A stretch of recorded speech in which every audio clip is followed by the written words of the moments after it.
राज्य सरकार के निर्देशानुसार आईसीडीएस के द्वारा प्रेरणा अभियान 2.0 नाम से 19 जनवरी से 19 फरवरी तक एक अभियान चलाया जा रहा है। इस अभियान के जो मुख्य कंपोनेंट के बारे में यदि मैं बताना चाहूँ तो सबसे पहले घर घर सर्वे करके हमारे जितने भी पात्र लाभार्थी हैं, गर्भवती धात्री महिलाएं और 0 से 6 साल के बच्चे, उन सब का सर्वे करके जो हमारे स्कीम से लाभ लेने से वंचित हैं या जो हमारे पोषण ट्रैकर पर दर्ज नहीं है, उनको आइडेंटिफाई करना और उनको पोषण ट्रैकर पर दर्ज करना। साथ ही साथ हमारे सभी लाभार्थियों का जो 0 से 6 साल के बच्चे हैं, उनके पोषण स्तर को जांचने के लिए और कोई बच्चा कुपोषित नहीं है उस बात को देखने के लिए उनकी वृद्धि निगरानी करना, जिसमें उनकी लंबाई, ऊंचाई और उनके वजन को सही ढंग से नापना और साथ ही पोषण ट्रैकर पर उसको दर्ज करना।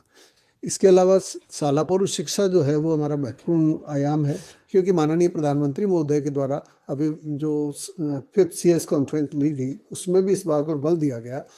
कि जो बच्चे का विकास है वो 0 से 6 साल की उम्र में लगभग 85% हो जाता है। तो हमारा प्रयास ये है कि 3 से 6 साल के सभी बच्चे आंगनबाड़ी केंद्र पर आए और उनको वो गुणात्मक शाला पूर्व शिक्षण प्राप्त हो।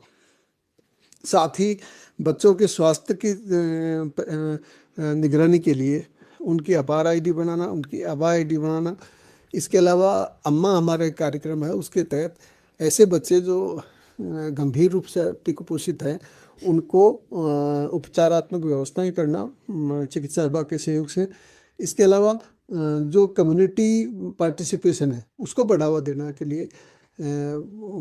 समुदाय के साथ इंटरेक्ट करके उनको बच्चे के समय में पहले 1000 दिवस का जो महत्व है उसको समझाना। क्रम में हमारा ये भी लक्ष्य है कि आंगनबाड़ी केंद्रों पर जो विभिन्न सुविधाएं हैं, आधारभूत सुविधाएं, बिजली, पानी, शौचालय आदि जो है उनको भी आदिमान करना। तो मैं सभी आंगनबाड़ी कार्यकर्ता बहनों से,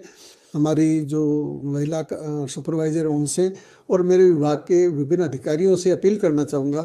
कि प्रेरणा अभियान के माध्यम से हम हमारे कमिटमेंट तो व्यक्त कर सकते हैं और हम समाज को जिस सेवा देने के लिए निमित्त हैं, हम हमारा पूरा प्रयत्न करके उस लाभार्थी तक पहुँचे और उनको गुणात्मक सेवाएं प्रदान करें। क्योंकि विकसित राजस्थान का जो हम सपना देखना चाहते हैं, आज जो बच्चा 0 से 6 साल की परिधि में है वो 2047 में जाकर इस देश का कर्णधार बनेगा और हम सब का दायित्व है कि हम उस बच्चे के पोषण में और उसके विकास में भागीदार बने और उसको सही दिशा दें। धन्यवाद।